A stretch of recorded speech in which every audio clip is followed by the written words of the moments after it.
পয়লা জানুয়ারি, পৌষ মাসের শীতের সকাল।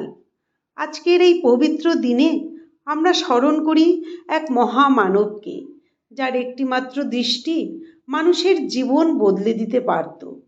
তিনি হলেন শ্রী শ্রী রামকৃষ্ণ পরমহংসদেব। এই দিনটি পরিচিত কল্পতরু উৎসব নামে। পুরাণ অনুযায়ী কল্পতরু হলো এমন এক অলৌকিক বৃক্ষ, যার কাছে যা চাওয়া যায় তাই পূরণ হয়।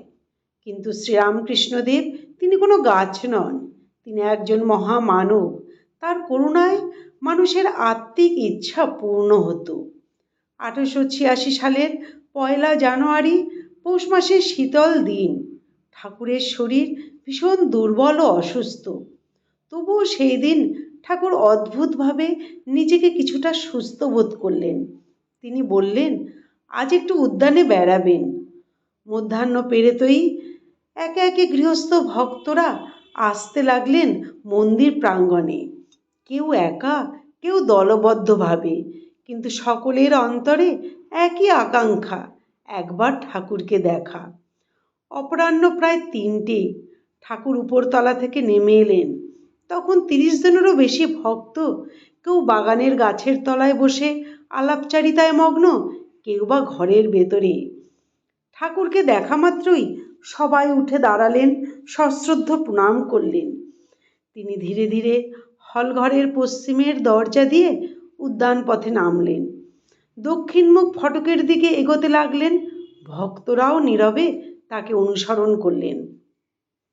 ঠাকুর দেখলেন গিরিশ ঘোষ, রাম, অতুল প্রমুখেরা পশ্চিম দিকের গাছতলায় দাঁড়িয়ে আছেন।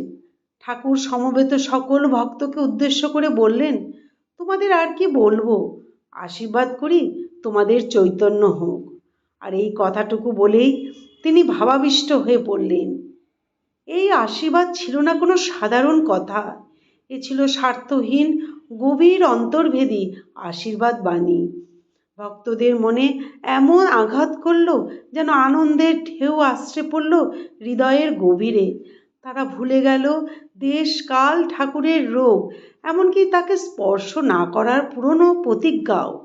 তাদের মনে হলো কোনো অপূর্ব দেবসত্তা মাতৃস্নেহে ভর করে তাদের দুঃখে ব্যথিত হয়ে সাক্ষাৎ সামনে এসে দাঁড়িয়েছেন। ভক্তরা ব্যাকুল হয়ে উঠলেন। এক একজন করে এগিয়ে এসে ঠাকুরের পায়ে প্রণাম করতে লাগলেন। সেই দিন ঠাকুর একে একে সমবেত প্রত্যেক ভক্তকেই দিব্য স্পর্শ দান করলেন, কেউ বাদ পড়লেন না। ভক্তরা বুঝলেন, আজ থেকে তিনি আর নিজের দেবত্ব লুকিয়ে রাখবেন না। পাপী তাপী সবাই সমানভাবে তার অভয় পদে আশ্রয় পাবে। সেদিন কারো মুখে চলে ঈশ্বর লাভের আকাঙ্ক্ষা, কারো মুখে ছিল মুক্তির আকুলতা, কারো চোখে ছিল অশ্রু। আর আশ্চর্যভাবে অনেকের জীবন সেই দিন থেকে বদলে গিয়েছিল।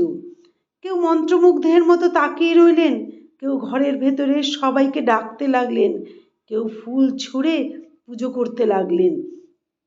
অবশেষে ভাব শান্ত হলে ঠাকুর নিজ কক্ষে ফিরে গেলেন। এই কারণেই এই দিনটিকে বলা হয় কল্পতরু দিবস।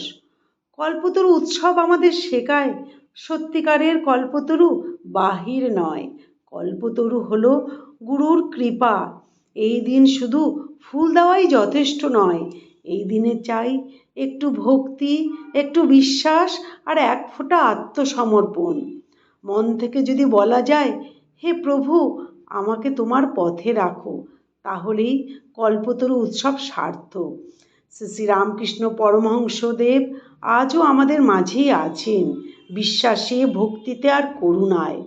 কল্পতরু উৎসব আমাদের মনে করিয়ে দেয়, যদি বিশ্বাস থাকে তাহলে ঈশ্বর নিজেই হয়ে ওঠেন আমাদের জীবনের কল্পতরু।